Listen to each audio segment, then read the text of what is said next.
হ্যাঁ বন্ধুরা, welcome back to our channel Ayantika daily ব্লগে তোমাদের স্বাগত জানিয়ে এখান থেকে একটা ভিডিও স্টার্ট করছি। আর আমাদের ভিডিও তোমাদের কেমন লাগছে অবশ্যই কমেন্ট করে জানিও।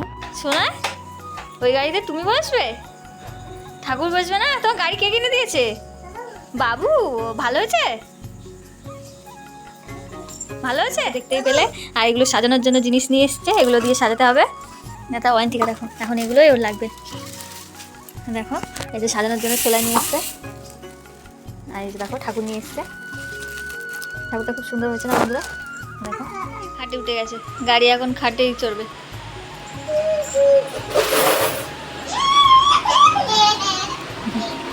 কত খুশি দেখো। ভালো। ওটার মধ্যে তুমি বসবে কেন? ওটার মধ্যে ননো বসবে। ওটার মধ্যে ঠাকুর, ওটার মধ্যে তো ঠাকুর বসবে। আন্টিকার রথের দেওয়ার জন্য এই যে ঠাকুর কিনে নিচ্ছে বাবা একেবারে। আর সাজানোর জন্য এই যে সেলুফেন পেপার, সেলু টেপ আর সোলা দিয়ে মালা, এগুলো নোনো সাজাতে হবে। এক হাতে তুলে নিয়েছে।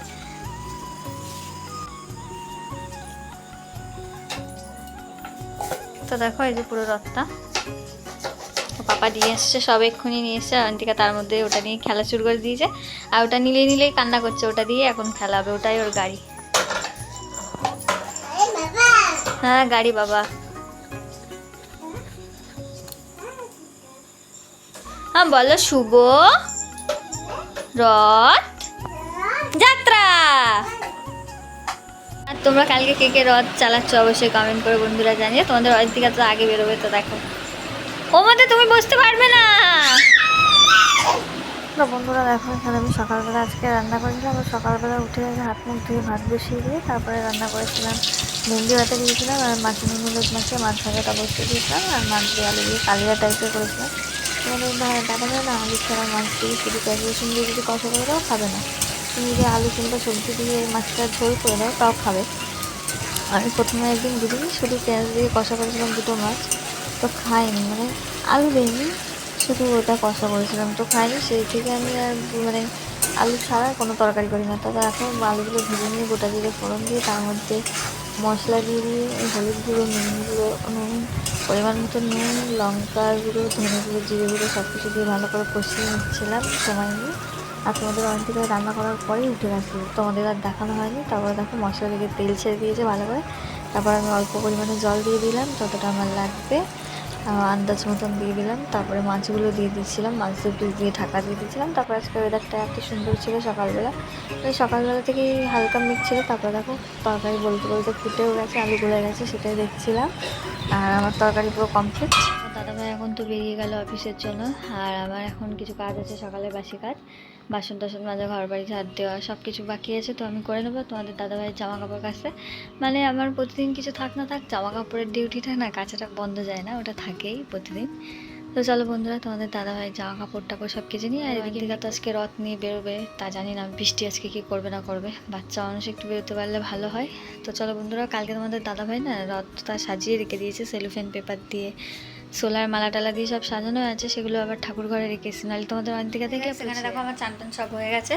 আর সবাইকে শুভ রথযাত্রা অনেক অনেক শুভেচ্ছা ভালোবাসা জানাই। সবাই ভালো থেকো, রথ সবার ভালো কাটুক। আর আমার স্নান টান হয়ে গেছে, হয়ে গিয়ে অন্তিকার সকালে খাবার করেছি।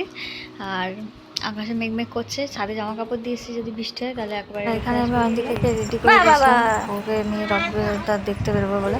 আর তোমাদের দাদাভাই বলছিল তুমিও শাড়ি পরো, নিয়ে 2-3 জন মিলে একসাথে বেরোবো, সেটাই করবো। আমি শাড়ি পরে শাড়ি রেডি করে নিয়ে ও রথ সাজিয়েছিল, শাড়ি পরে রেডি হয়ে গেছে।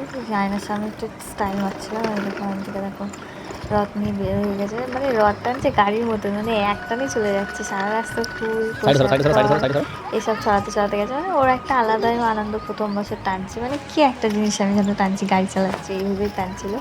তো সারা লোকের দিকে তাকিয়েছিল, হাঁটছিল যেতে যেতে, টানছে। লাস্টে না দড়িটাই, রথের দড়ি খুলে গেছিলো। তারপরে দাদা আবার লাগিয়ে দিয়েছিল, তারপরে আবার টানতে শুরু করলো।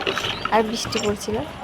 তা আমরা রথ নিয়ে বেশিক্ষণ ঘুরে নিয়ে চলে এসেছিলাম। তারপরে দেখো আমরা যখন চলে এসেছি তখন আবার ওইখানে রথ চলছিল আর ঘন্টা কাঁসর এইসব বাজছিল বলে ওইখানে দাঁড়িয়ে দাঁড়িয়ে নাচছিল। আর ওই মজা পাই বেশি, গান চললেই হয় ব্যাস। রথ নিয়ে তো তারপর বেরিয়েছিল রথ আর নিয়ে বৃষ্টি বেরিয়ে পড়ছিল, বেশি টেরিয়ে দূর যাইনি আমরা, ঘরে চলে রাস্তায় আসে। ঘুরে চলে এসছে। আর ও বাচ্চা মানুষ রথ বারবার ফেলে দিচ্ছে।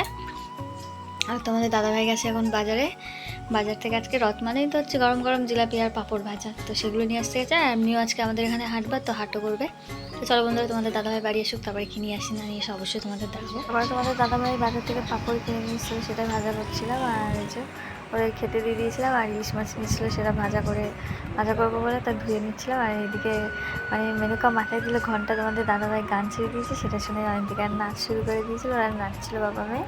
করবো ইলিশ মাছ ভাপা আর ইলিশ মাছ ভাজা আর গরম গরম ভাত, আর অন্তিকার ভাত গরম করতেছি। তো চলো বন্ধুরা, আমরা ইলিশ মাছ ভাপা করি, তোমাদের রেসিপিটা অবশ্যই শেয়ার করবো, ভালো লাগলে একবার ট্রাই করে দেখতে পারো। তো চলো বন্ধুরা, আর এদিকে আমি মাছের নুন হলুদ মাখিয়ে নিয়েছিলাম। আর সর্ষের মধ্যে নুন আর হলুদ করে ভিজিয়েছিলাম। আর এটা আমি মানে প্যাকেটে যে বাটা সর্ষে থাকে সেটাই জলে ভিজিয়ে রেখে দিয়েছিলাম আগে থেকে। তো আমি কড়াইয়ের মধ্যে গরম তেল দিয়ে কালো জিরে ফোড়ন দিয়েছিলাম, আর কাঁচা লঙ্কা চিড়ে রেখে দিয়েছিলাম, সেটা দিয়ে দিয়েছিলাম। আগে মাছ 4 পিস দিয়েছিলাম, 4 পিস টাকার মাছ ছিল। আর হচ্ছে যে মাছগুলো আগে তেলের উপরে ছেড়ে নিয়ে দিয়ে দিয়েছিলাম।